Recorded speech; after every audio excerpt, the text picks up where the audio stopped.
HSC 2024 শিক্ষার্থীদের জন্য এই ভিডিওটা অনেক গুরুত্বপূর্ণ। তোমাদেরকে অটোপাসও দিবে, আবার পরীক্ষাও হবে। কেমন কি করছে তারা, পরিকল্পনা কি করছে সে বিষয় নিয়ে আমরা কথা বলবো। এক মাস পরীক্ষা পিছিয়ে নেওয়ার সিদ্ধান্ত অলরেডি তোমরা হয়তো সবাই জানো। এর মধ্যে তিনটা প্রবলেম হচ্ছে, তিনটা প্রবলেম এই দুইটার মাধ্যমে সলভ করবে। তো আমি সম্পূর্ণ ভিডিওটি সবাইকে দেখার জন্য শেষ পর্যন্ত অনুরোধ করব এবং তোমাদের কি মতামত সেটা কমেন্টে জানিও। এখানে আবারও বলছি, আগে পুরো ভিডিওটা দেখো, তোমাদের মতামতও জানাও এবং সবার শেষে তোমরা কি করতে চাও সেটাও কমেন্টে বলো। মূলত শিক্ষা মন্ত্রণালয় থেকে আজকে কিন্তু অলরেডি কনফার্ম তারা করে দিয়েছে যে পরীক্ষা কমপক্ষে এক মাস সময় লাগবে তাদের পরীক্ষা নিতে। তো এখানে অটোপাসের বিষয়টা সামনে এসেছে রাজশাহী শিক্ষা বোর্ডের একজন কর্মকর্তার কারণে। তাছাড়া কিন্তু তোমরাও অনেকদিন ধরে দাবি করছিলে যে তোমাদের যে সাবজেক্টগুলো পরীক্ষা হয় না সেগুলো অটোপাস দিতে। তো কী করছে তারা সে বিষয়টা আমি এক্সপ্লেন করছি। এবং এক মাস যে পরীক্ষা পিছিয়ে যাচ্ছে, এক মাস পরে যে পরীক্ষা হবে সেটা কিন্তু আজকের ডেট 11 আগস্ট এসে তারা বলছে যে এক মাস পরীক্ষা পিছিয়ে যাবে। তার মানে গেস করা যায় যে অন্তপক্ষে সেপ্টেম্বরের শুরুর দিকে, অন্তপক্ষে 15 তারিখ 20 তারিখের আগে পরীক্ষা তোমাদের আর হচ্ছে না। মিনিমাম সেপ্টেম্বরের মাঝামাঝি সময় বা শুরুর দিকে 10 তারিখ পর্যন্ত লেগে যাবে পরীক্ষা শুরু হতে হতে। এখানে কিন্তু তার মানে কী দাঁড়াচ্ছে, এক মাস কিন্তু পরীক্ষা পেছোচ্ছে না। পরীক্ষা স্থগিত হয়েছে কবে থেকে তোমরা খেয়াল করে দেখো, 16 তারিখ থেকে। 16 তারিখ থেকে যদি পরীক্ষা সেপ্টেম্বরে ধরে নেওয়া যদি 1 তারিখে হয়, তার মানে পরীক্ষা পিছিয়েছে কিন্তু দেড় মাস পরীক্ষা পিছাইলো। এইটা হচ্ছে তাদের কথা। এখন আসি যে তোমাদের যে কী তারা পরিকল্পনা গ্রহণ করেছে, মনোযোগ দিয়ে শোনো। এখানে তারা অটোপাস দেওয়ার পরিকল্পনা গ্রহণ করেছে, পরীক্ষা হবে এই পরিকল্পনা গ্রহণ করেছে।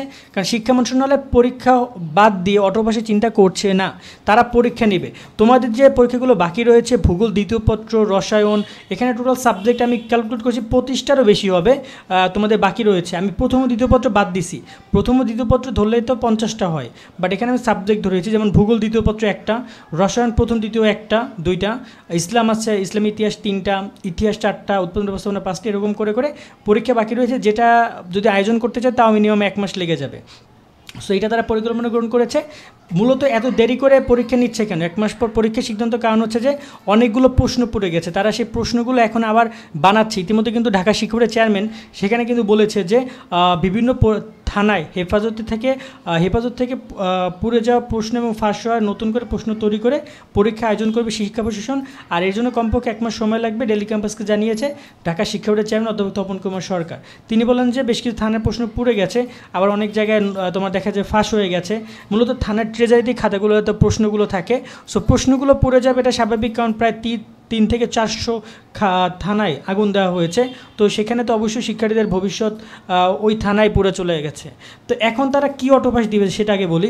তোমাদের এখানে 4টা পরীক্ষার খাতা পুড়ে যাওয়ার সম্ভাবনার কথা শোনা হয়েছে, যেটা আমরা দেখেছিলাম জাগো নিউজে, এবং এটা সত্য। উত্তরপত্র পুরো ছাই হয়েছে, এটা থানা জানিয়েছে। কারণ এখানে আবারও বলছি, তোমাদের যে ঢাকা বোর্ড কিন্তু এখানে তারা 27 তারিখে স্থগিত নোটিশ দিয়েছিল যে তারা ট্রেজারি বা থানায় যে উত্তরপত্র আছে সেগুলো তারা কিস্তি জমা নিবে না। এই যে স্থগিত প্রসঙ্গে তারা নোটিশ দিয়েছিল।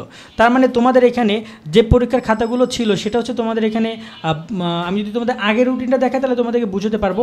বিগত রুটিন দেখলে আমরা এখানে তোমাদেরকে দেখতে পাই যে তারা পরীক্ষা স্থগিত করেছিল 18 তারিখ থেকে। তো এখানে ভূগোল প্রথম পত্র, পদার্থবিজ্ঞান দ্বিতীয়, হিসাব বিজ্ঞান দ্বিতীয় এবং যুক্তিবিদ্যা দ্বিতীয়, এই 4টা পেপার 14 এবং 16 তারিখের এই পেপারগুলো তোমাদের রয়ে গেছে থানায়, সেই খাতাগুলো পুড়ে গেছে। এখানে অটোপাস দেওয়া হবে সেই খাতাগুলো, কারণ তারা সেখানে পুনরায় রিপিট এক্সাম নিতে চাচ্ছে না। কারণ নিলে শিক্ষার্থীরা সেই পরীক্ষা অংশগ্রহণ করবে না, কেননা অলরেডি 25টা পরীক্ষা বাকি, আবার সিলেট বোর্ডের আরও 4টা পরীক্ষা বাকি। সো তারা এই জায়গায় চাচ্ছে না যে আর রিপিট পরীক্ষা নিতে। তো এই সম্ভাব্য যে 4টা খাতা পুড়ে গেছে, সেক্ষেত্রে এমন হতে পারে যে সকল বোর্ডেরটা পড়েছি শুধু সেই বোর্ডে অটোপাস দিবে, অথবা যে সকল বোর্ডেরটা পড়েনি তাদেরকে অটোপাস মূল্যায়ন করা হবে, অন্যথা সবাইকেই অটোপাস দেওয়া হবে। এখন এই যে 4টা পেপার নিয়ে তারা সিদ্ধান্তটা নেবে, অটোপাসটা তারা কীভাবে দিবে, মানে এসএসসির মাধ্যমে মূল্যায়ন কি বোঝানো হয়েছে কেমন। আর তোমাদের যে পরীক্ষা হবে সেটাই, বাকি সাবজেক্টগুলো তার পরীক্ষা নেবে। এখন যদি একটা প্রশ্ন আমাদেরকে করো যে ভাই তাহলে অটোপাস দিবে কি না, সো আমি আবার বারবার বলেছি যে অটোপাস দেওয়ার তাদের কোনো পরিকল্পনা নাই। যদি অটোপাস মানে তোমাদের যদি নিতে হয়, সেটা তোমাদেরকে কথা বলে নিতে হবে তাদের সাথে, দাবি উপস্থাপন করার মাধ্যমে যে আমরা সামনের পরীক্ষাগুলো, মানে এই 25টা পরীক্ষা অটোপাসের বিষয়ে বলছি। আবার এই পরীক্ষায় কিন্তু অটোপাস অনেক শিক্ষার্থীর পক্ষে না। সো তোমরা তোমাদের মতো করে যা ইচ্ছা করো, যেটা সিদ্ধান্ত হয় সেটা তোমরা করো, কিন্তু মূল কথা হচ্ছে অটোপাস শুধুমাত্র 4টা পরীক্ষায় দিবে তারা, বাকিগুলো পরীক্ষা তারা নেওয়ার পক্ষে, এবং সেভাবেই সব পরিকল্পনা চলছে। 1 মাস পর তোমরা পরীক্ষা শুরু হবে, হয়তো সর্বোচ্চ 10 থেকে 15 দিনের মধ্যে তোমাদের পরীক্ষার রুটিনও তারা সাবমিট করে দিবে। আশা করি তোমাদের সর্বশেষ যে আপডেট সেটা আমরা তোমাদেরকে দিতে পেরেছি। এরপর যদি নতুন কোনো তথ্য আসে জানিয়ে দিব, বা তোমাদের কি মতামত সেটা কমেন্টের মধ্যে মাধ্যমে জানিও। ভালো থাকবে সকলে, আল্লাহ হাফেজ।